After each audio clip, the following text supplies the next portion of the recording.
Hello everyone, how are you? Good morning, good evening, good day, wherever you are at the world.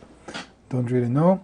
Anyway, we're on lesson number 12 in our course, which is more than a series of conversations, than a course like very basic talks about Kabbalah. And so far we've talked about how reality came to be.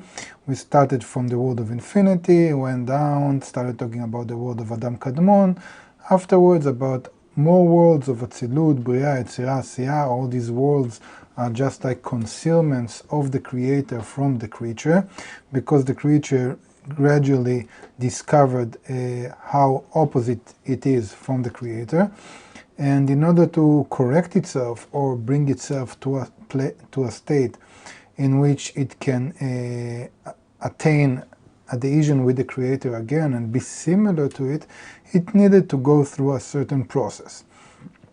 So what we've talked about last time, just to make a short review, is that all of reality actually happens inside of this creature.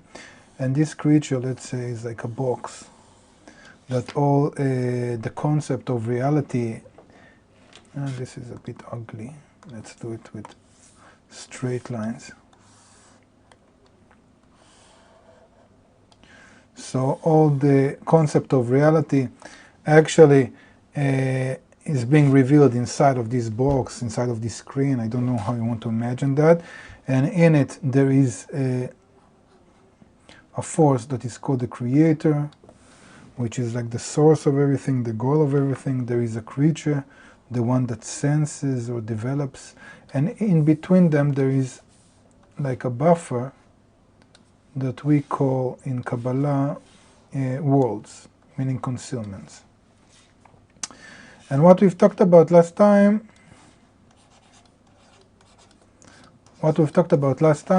is that after this structure, or let's say this environment was created, that we can actually divide also to 10 Sefirot. So in Kabbalah we call the point of the creator Keter, which is like a crown, and the creature is like Malchut. And in between them we have 8 Sefirot, meaning 8 different combinations between the creator and the creature. After all of this environment was created, now there was a need for a new structure in which these two qualities, these two attributions of the Keter and the Malchut, of the quality of bestow and the quality of reception, to bring them together into one structure, one object, one entity, that will later on will have a free choice, meaning that it will be able to determine between these forces, two forces that are inside of it in balance, in complete balance, which one it prefers. Okay, so this structure that later on is being created in the worlds, this is called the soul, or what we refer to as Adam. And again, what is very interesting in this structure, in the beginning it has only the positive side of the creator. This is what is written by Kabbalists, that Adam was created in the beginning as an angel, meaning it's all about a bestowal. Then later on it reveals deficiencies in it, okay? So it reveals the will to receive in it. This is called later on Eve. And inside of it there is even a more a deeper revelation of the will, of the cruelest desires in it, that want to actually take advantage of the creator in order to fulfill only oneself, and this would be later called the snake. Okay, and what happens in this structure, that this Adam thinks that he's ready. This is called that he finds himself in a state that is called paradise, Gan Eden in Hebrew, in which it really is. He is really certain that he can now receive all the light in order to bestow to the Creator. But this is an illusion. He is not aware of the uncorrected parts in him, and because of that, it receives he receives light that he cannot receive in order to bestow, to be in adhesion with the Creator. And this is called the shattering, or it's called the sin, it's called the breaking, or that he falls from paradise. But actually what it means in action is that all these desires that were ready for correction now reveal themselves as opposite completely to the Creator. And they try to receive the light in order to bestow, and they were incapable of doing that. So all of this general structure that is called soul is now being divided into many small parts. Each one of them is like a seed, is like a spark of this general soul. Each one of it has all the information of the general soul. Just like we know in spirituality, we know in nature that each part is similar, has a self-resemblance to the whole, to the general structure. So if you take a drop of water from a lake, so you have the information of the whole lake in that drop of water. If you take a specific cell in the human body, you can duplicate another human body based on the information that this cell has, because it has the information of the whole. Okay. So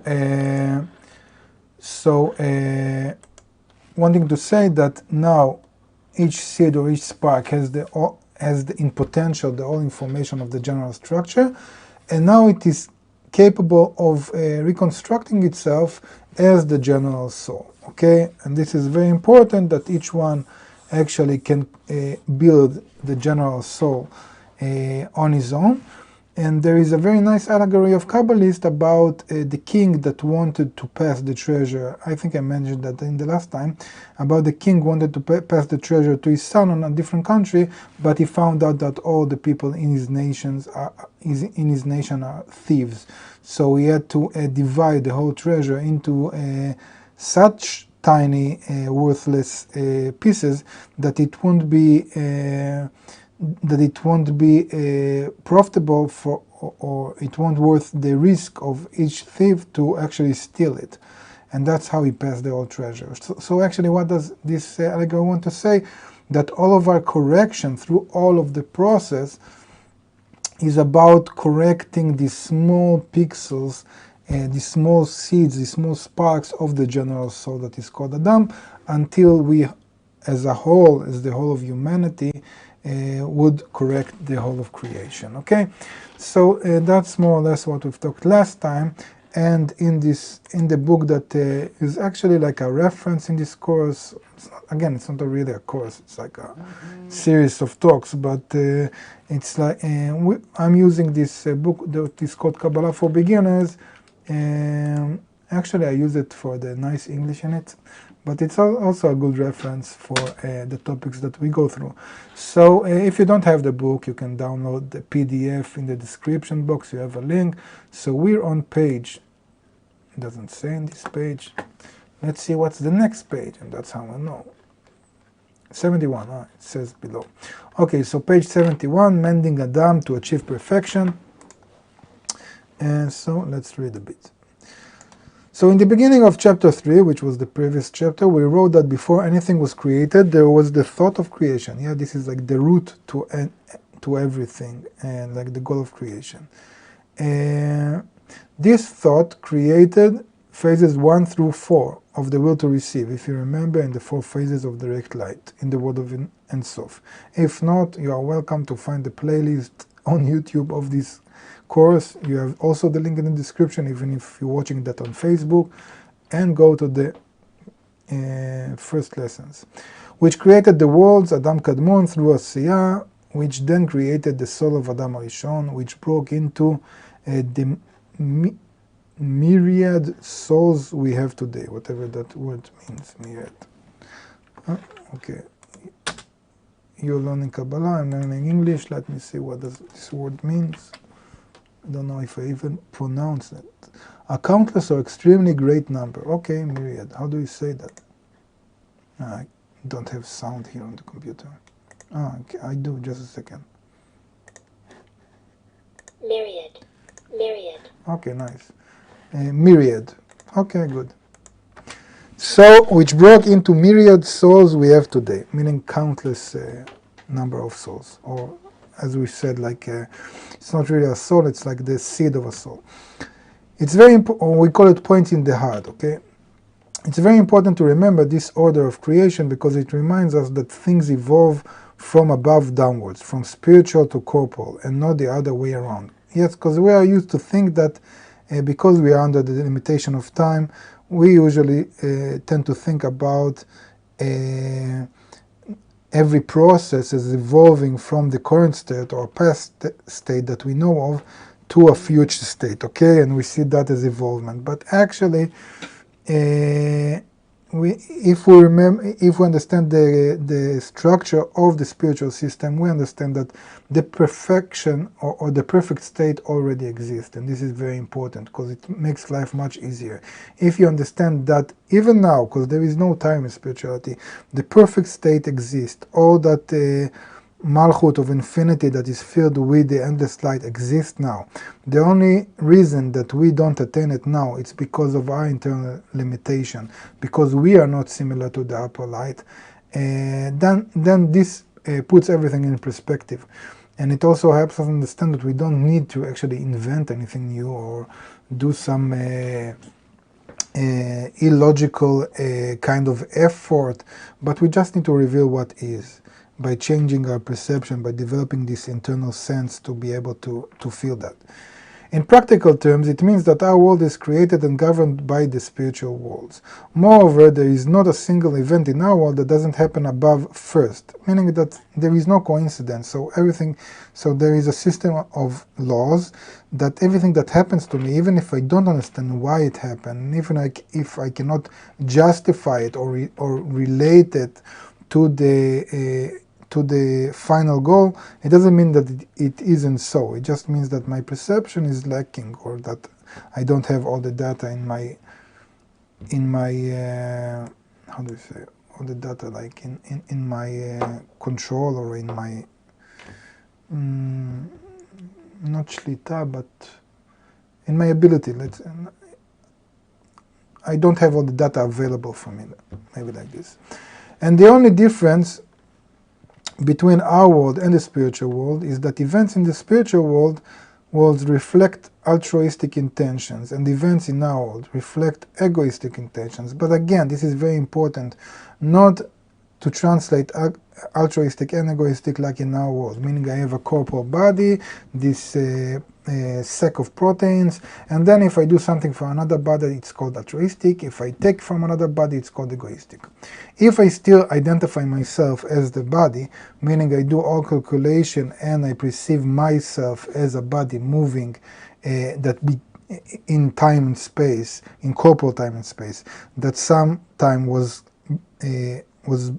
born and would sometime die, this is still called egoistic. Because if my perception of reality is based on my body, is tied to my body, it means that I'm still under the limitations of the will to receive, hence I'm still egoistic. Hence, if I think I do an altruistic action, like helping an old woman pass the road, or donating to some charity, this is still egoistic. This is all egoistic calculation. What do I mean by altruistic in spirituality? It means that I acquire a new perception, meaning that the whole self-concept completely changes. I don't relate myself anymore to the protein body, but I relate myself to a higher synergy in nature, to a more complete whole system.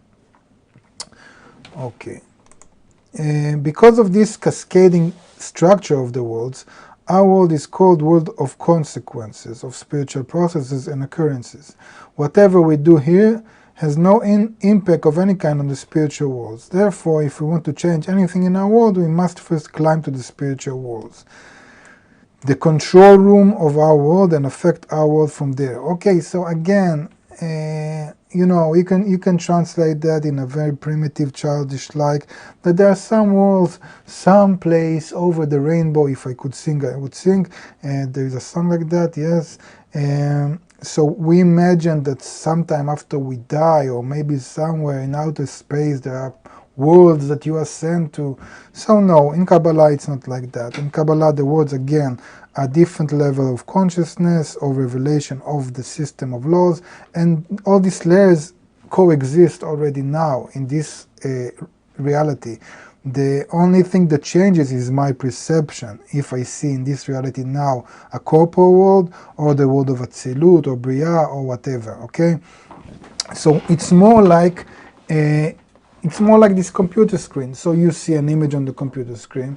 So it depends if you identify now with the image on the computer screen or with the, I don't know, with the commands that come behind it. So you have some kind of program that creates commands that make this shirt look blue and me with glasses and the text black, etc., etc., and having sound waves and whatever. Or you can even go deeper into the level of these binary codes of zeros and ones that actually create some electric pulses or whatever, okay?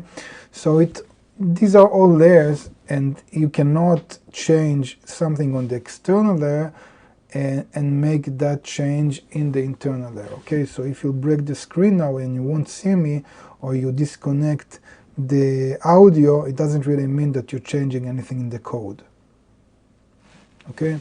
So if you want to reach and change something in the code, you need to develop to the level of the code, okay? Let's see if we have questions. No, this is the wrong screen for questions. Maybe here we have questions. No, we don't have questions. Mostly people saying, giving hearts and saying hello.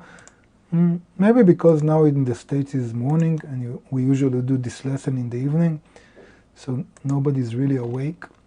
Okay, could be, but no, we don't have any questions. Okay, whatever.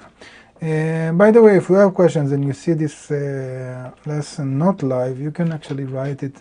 At least in YouTube, I get a notification, and I can relate to that in the next lessons. Okay, good. So where were we? Let me find that. Yes. Okay. So just as it happens in the spiritual worlds, everything in our world evolves along the same 5 stages from 0 to 4, and figure 7 focuses on the part of Malchut's desires that could not receive an order to bestow, and hence remain dark. The smallest desires create the still level of creation, and the stronger the desires become, so does the activity level from vegetative to animated to speaking, and finally to human, meaning spiritual. Yeah, we've talked about it. Let's see what this figure 7 is. Here it is. Okay, so we talked about the part in the Malchut, in the creature, in previous lessons that actually cannot be corrected, and there are levels, and these are the names. And as a consequence from that, we have also projections in our world. Okay, so what's from that? What did they wanted to say here? However, it is important to remember that the desires in figure 7 are inactive. They are not receiving light, so they are doing no harm. Okay, I wanted to say that all the parts of creation that actually are not capable of correction, they're just passive, not in the term that they're not doing anything. You see a tiger eating a rabbit, or you see the tree growing, but they actually don't change anything in the code, okay? They just operate on the external level. In this sense, they are doing no harm and they are inactive. They become active only when Adam tries to use them to receive the light, meaning only when you have a structure that can actually change the code, that can actually go deeper in the layers of consciousness, in the layers of synergy, meaning into a more connected reality every time, meaning closer to the Creator. Only that part of creation can actually change anything, and only by that, and by using all the other layers in reality, those parts come to their true fulfillment of potential, okay?